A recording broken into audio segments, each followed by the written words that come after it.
Oi! Hoje nós vamos preparar um empadão vegano.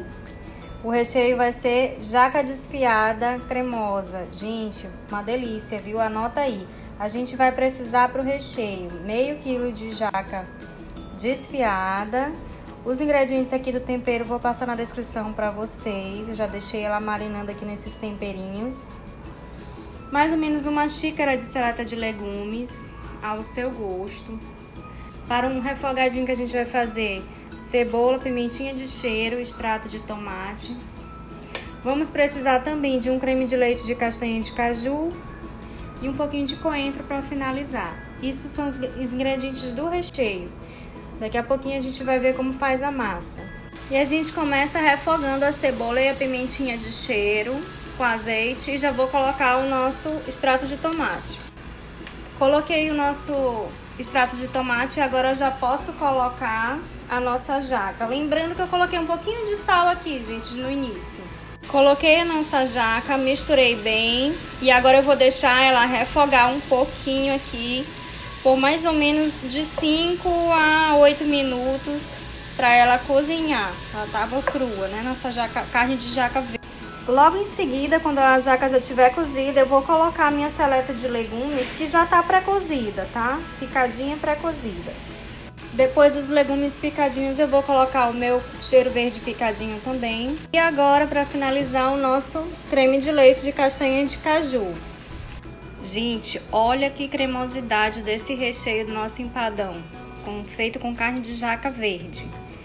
Ficou lindo, viu? Logo após a gente colocar o creme de leite de castanha de caju, ele já engrossa bastante e é assim, muito rápido. Você colocou, mexeu, ele já vai ficar assim. Eu já apaguei o fogo. Aí nesse momento aqui você dá uma ajustada no sabor, vê se tá precisando de um pouquinho mais de sal, mais tempero da sua preferência, um limãozinho. E tá pronto o nosso recheio. A gente vai esperar esfriar e vamos partir para o preparo da massa. Essa massa só é necessário farinha de trigo, sal e cúrcuma, tá? Vou passar as quantidades para vocês. A gente começa misturando essa parte aqui que são os pós, né?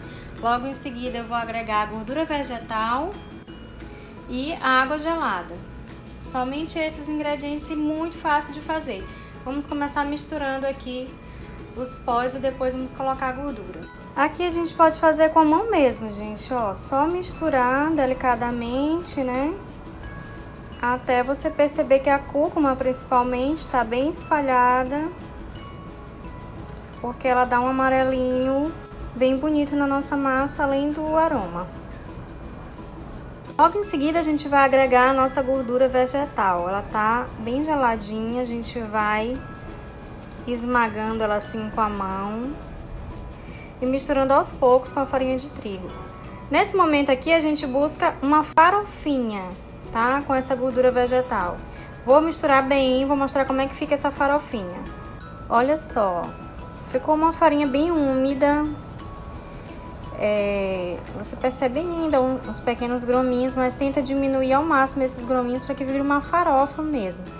E nesse ponto aqui eu já posso colocar a água e começar e amassar. Eu não preciso sovar essa massa, nem devo, tá? É só misturar e quando der para formar a bolinha, vou mostrar para vocês, ela nem fica imediatamente assim perfeita, mas você já pode fazer a bolinha e colocar num plástico filme que vai precisar. Prontinho, ficou uma bolinha feinha, mas é assim mesmo. A gente ainda vai trabalhar ela na bancada na hora que for abrir.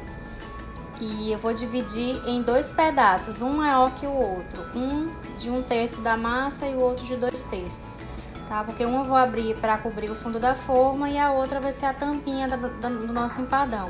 Prontinho, cobri com plástico filme e vou deixar descansar por 15 minutinhos. Eu vou usar, gente, hoje essa forma aqui, ó, com o fundo removível. É de 22 centímetros. Então, eu vou abrir um círculo, né, um pouco maior que isso, para já aproveitar aqui para as bordas. Eu vou mostrar como é que a gente vai fazer isso aqui. Então, depois desse tempo de descanso, a massa fica bem molinha. E a gente vai deixar aqui do lado, né, na bancada, um pouco de trigo, farinha de trigo, para poder abrir essa massa. Com esse complemento de trigo aqui, que a gente usa para abrir, a massa vai ficar bem uniforme e vocês vão ver como é que a gente vai fazer aqui o resultado final dela. Começo achatando um pouco a massa na bancada. E aí eu pressiono com o meu rolo, a garrafa, o que você for usar para abrir, fazendo um X assim na massa. E aí cada triângulozinho desse que se formou, eu vou esticando para fora, tá? Esse movimento aqui, ó, para fora. E eu vou esticar essa massa.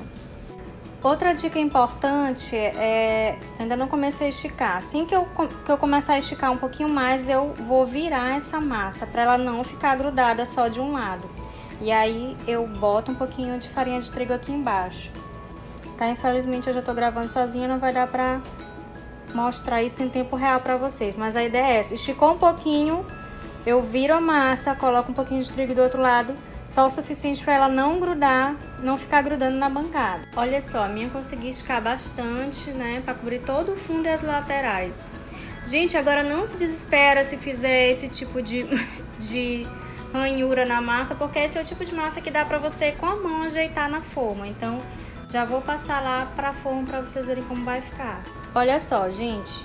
Essa massa, ela fica, quando você consegue passar para a forma, ela fica parecendo uma massinha de modeló. Você tira os excessos, não tem problema que você rasga assim, depois consegue fazer o acabamento de novo. Se ficar um pedacinho sem, assim, por exemplo, pega um pouquinho da para e vem e coloca, que não vai afetar a beleza da sua torta. Você consegue com a mão, e dando o acabamento, né? A minha ainda tá precisando aqui, eu só parei para mostrar para vocês. E vou terminar de arrumar aqui e colocar o recheio. Antes de colocar o recheio, vou fazer uns furinhos com o garfo aqui no fundo da minha forma. Então, eu venho com o garfo, né? Vou fazendo assim os furinhos por todo o fundo da nossa forma. É bem simples. E logo em seguida já posso colocar o nosso recheio. Olha só, já acomodei meu recheio, vocês estão vendo que eu deixei a massa mais alta. Agora eu vou tirar essas aparas, deixar rente ao recheio, e com as aparas e mais aquele pedacinho que a gente deixou reservado, eu vou fazer a tampinha e a decoração. Prontinho, já cortei, tá? Toda a apara, deixei bem rente ao recheio. Agora nós vamos fazer a tampinha, nós vamos abrir um novo círculo. E com a própria forma a gente ajuda a marcar e tirar ela. Vou mostrar aqui como é que a gente faz isso, é simples. Só abri a massa e coloquei a forma em cima e vou cortando aqui com a faca para tirar o molde e colocar nossa tampinha. Coloquei nossa tampa. Gente, não ficou perfeito, devia ter cortado um pouquinho maior o molde do que o tamanho da forma. Mas não tem problema, porque nós vamos fazer a decoração com fitinhas ainda, com as aparas que ainda sobraram. E aí eu vou cobrir, fazer o acabamento. Eu posso fazer uma decoração com fitas cruzando a torta, coraçãozinho, bolinha, folhinha, fica bem a seu critério. Vou mostrar como é que vai ficar a minha aqui. Então, minha decoração ficou assim bem simples, né? Nada profissional, mas é pra mim curtir aqui este empadão em casa, sem maiores problemas. E agora, gente, eu vou deixar uma dica pra vocês bem legal pra empadas.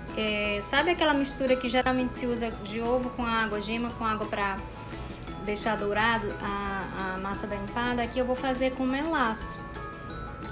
Só uma proporção de uma colher, pra cada colher de melaço, uma de água, pra ficar mais diluído. E aí com um pincelzinho eu vou passar ali por cima pra ficar bem douradinho o nosso empadão. Prontinho, ó, com a ajuda de um pincelzinho de cozinha, eu passei essa calda aqui por cima, tá? Sem encharcar, só pra molhar um pouquinho, e isso faz toda a diferença, gente, no visual no final. Vamos lá levar pro forno nosso empadão. Então, gente, olha só como ficou bem douradinha, ficou mais ou menos 40 minutos no fogo médio, tá? Eu vou esperar esfriar pra poder desenformar e mostrar como ficou essa lindeza aqui de empadão. Gente, ficou pronto o nosso empadão. Olha só como ficou douradinho. Se você não tiver em casa um refratário desse que tira, né, uma forma de fundo removível, não tem problema. Você pode fazer o empadão numa forma de vidro e servir direto na mesa na forma de vidro, que fica muito legal também, tá? Agora sim fica lindo demais. E aí, gostou dessa receita? Espero que vocês tenham gostado. Se gostou, curte aí, compartilha com seus amigos e a gente se encontra na próxima receita.